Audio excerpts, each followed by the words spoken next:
ഈ മൂന്നരയുടെ കുർബാന ഇവിടെ ഇവര് നടപ്പിലാക്കിയത് അവരുടെ ഒരു പദ്ധതിയുടെ വിജയമായിരുന്നു.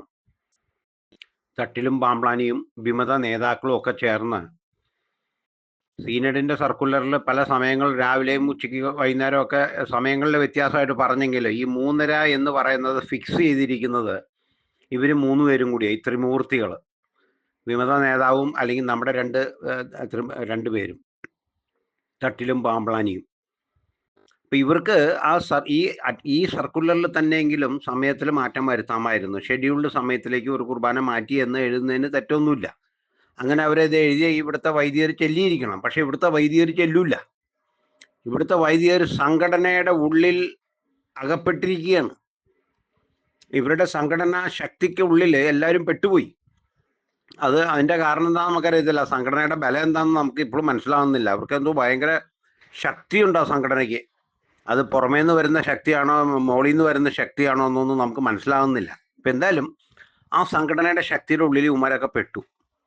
അപ്പൊ ഇവന്മാര് 3:30 സമയത്ത് മാത്രം കുർബാന ചെല്ലുന്നു. ഞാൻ പറയുന്നത് ഈ കുർബാന ഘട്ടം ഘട്ടമായിട്ട് ഇവിടെ നടപ്പിലാക്കും എന്ന് ഇവരിപ്പോഴും സർക്കുലറിൽ പറയുന്നത് കൊണ്ട് ഇവർക്കിത് നടപ്പിലാക്കിയേ പറ്റൂ. ഈ പ്രാവശ്യത്തെ സർക്കുലറിൽ മാർഗരേഖയില്ല, സമവായോ ഇല്ല, 2 വാക്കുകൾ അവർ മാറ്റി.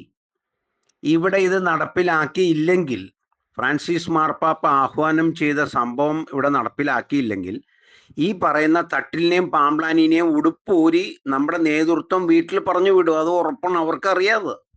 അപ്പോൾ അവർക്കറിയാം എത്ര നാള് പരമാവധി ഈ പറയുന്ന വിമത നേതാക്കന്മാരെയും അല്ലെങ്കിൽ വിമതരായിട്ടുള്ള വൈദികരെയും സപ്പോർട്ട് ചെയ്തുകൊണ്ട് എന്തുമാത്രം നമ്മുടെ സഭയെ നാശം ചെയ്യാമോ, മീൻസ് എന്തുമാത്രം ലൂട്ട് ചെയ്യാൻ പറ്റുമോ, അതും കൂടി അവർ സമാഹരിച്ചുകൊണ്ടിരിക്കുകയാണെന്നാണ് ഞാൻ മനസ്സിലാക്കുക. അത്രേ ഉള്ളൂ. അപ്പം നമ്മൾ 3:30 മണിക്ക് നമ്മൾ പരമാവധി ആൾക്കാർ പോയിക്കൊണ്ടിരിക്കുകയാണെങ്കിൽ അവർക്ക് കൂടുതൽ സമയം കിട്ടും. എല്ലാ കാര്യങ്ങളും അവരുടെ വശത്തേക്ക് ചേർത്ത് വെക്കാനായിട്ടുള്ള സാഹചര്യങ്ങൾ നമ്മൾ ഒരുക്കി കൊടുക്കുകയാണ് അവർക്ക്. കുഴപ്പമില്ല. അത് പരമാവധി എന്തായാലും അവരെടുക്കും. എല്ലാ കാര്യങ്ങളും അവരെടുക്കും. ഇവരവിടെ പറയുന്നത് സഭ പിളരും, സഭ രണ്ടായിട്ട് പിളർന്നു പോകും. അപ്പോൾ ഇങ്ങനെയൊക്കെ തീരുമാനം പറഞ്ഞ സഭ പിളരും എന്നൊക്കെയാ പേടിപ്പിച്ചേക്കണേ. എല്ലാ പിതാക്കന്മാരെയും ഉമ്മാരി ഈ 2 അണ്ണാന്മാർ പേടിപ്പിച്ചേക്കണേ അങ്ങനെയായിരിക്കും. അങ്ങനെ തന്നെയാ പറഞ്ഞേക്കണേ. അതിനകത്ത് വ്യത്യാസമൊന്നുമില്ല. അപ്പം അവരും വിചാരിച്ചിട്ടുണ്ടോ എന്തിനാ ഇപ്പം സഭ പിളർത്തണേ, അവരെ ഇഷ്ടം പോലെ ചെയ്യട്ടെ. പാമ്പ്ലാനി കുറച്ച് സമയം കൂടി താട്ടെ, ഞാൻ ഇതൊക്കെ ഇത് ശരിയാക്കണം. ഇങ്ങനെയാണ് ഘട്ടം ഘട്ടം എന്ന് പറഞ്ഞാൽ പരമാവധി സമയം കൊടുക്കണം ചേർത്ത് വെക്കാനായിട്ട്. അതായത് ലൂട്ട് ചെയ്യാൻ പറ്റിയതൊക്കെ ലൂട്ട് ചെയ്തോ, അവസാനം ഓക്കെ പറയേണ്ടി വരും എന്നുള്ളത്. അപ്പം നമ്മൾ കാണാൻ പോകുന്നതിന് തെറ്റൊന്നുമില്ല. അത് ആ കുർബാന കാണാൻ പോകുന്നതിന് ആർക്കും ഒരു ബുദ്ധിമുട്ടില്ല. അവരവരുടെ ഇഷ്ടമാണ്. ഓക്കെ, ഇൻഡിവിജ്വൽ ഡിസിഷൻസ് ആണ്. പോകണമെങ്കിൽ പോകാം, പോകണമെങ്കിൽ പോകണ്ട. ഇതിൻ്റെ പുറകെയുള്ള സത്യം ഇതാണ്. എന്നെങ്കിലും ഇത് നടപ്പിലാക്കിയിരിക്കണം എന്ന് അവർക്കറിയാം. എല്ലാ അച്ഛന്മാർക്കും അറിയാം, ഇവിടെയുള്ള എല്ലാ അച്ഛന്മാർക്കും അറിയാം.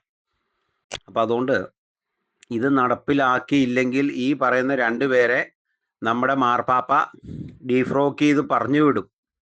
ഉറപ്പാണ് ആ കാര്യം. അത് പേടിച്ചുകൊണ്ടാണ് ഈ സമവായവും മാർഗരേഖയും ഒക്കെ മാറ്റിയിട്ട് ഞങ്ങളിത് നടപ്പിലാക്കും, ഘട്ടം ഘട്ടമായിട്ടായിരിക്കുന്നേ ഉള്ളൂ എന്ന് പറയുന്നത്. വല്ലയിടത്തും പോട്ടെ ഇവന്മാരൊക്കെ.